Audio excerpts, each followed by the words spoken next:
মা তুমি কি রান্না করছো? আজকে আমি তোমার জন্য ভাজবো চিকেন ফ্রাই, আর এখানে রান্না করছি বুটের ডাল। রাতে আমরা বুটের ডাল খাবো, তাই ঠিক আছে। আমি চিকেন ফ্রাই ভাজার জন্য তেল ঢেলে দিচ্ছি।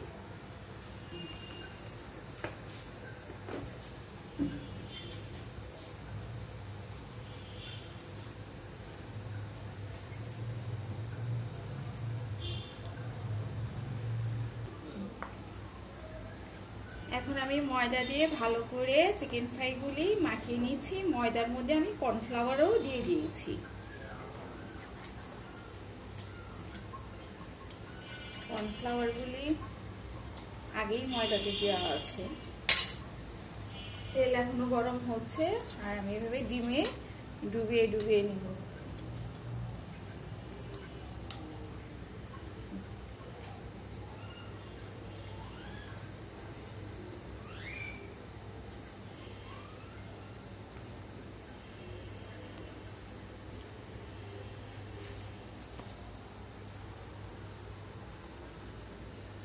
এখনো আমার তেল ভালোভাবে আসেনি।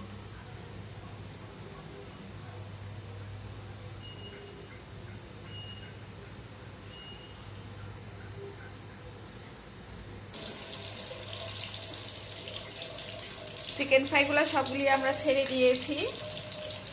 মামুনি আর কতক্ষণ? আমার তো খেতে মন যাচ্ছে। তাই দিচ্ছি বাবা, একটু ধৈর্য ধরো। তো এখনো হয়নি, অনেক সময় লাগবে।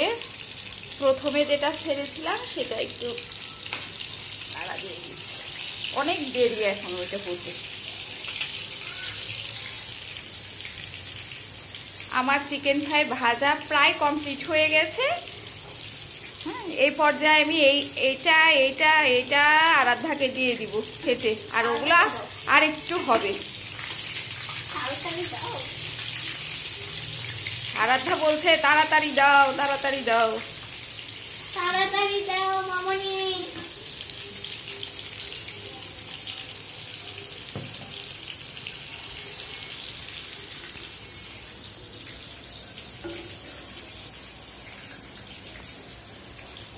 আমার চিকেন ফ্রাইগুলো দেখেছেন কত ফুলেছে, কত বড় বড় হয়ে গেছে।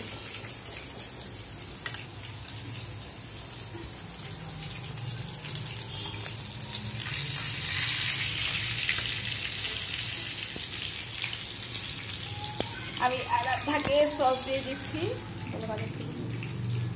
আমি বাজার থেকে গিয়ে নিয়ে এসেছি সস।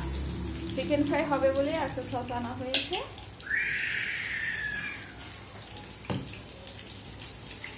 এগুলো এখনো একটু কাঁচা কাঁচা আছে, এগুলো হচ্ছে।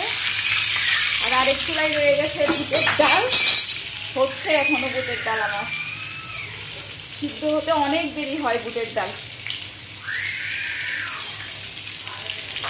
Tata guys.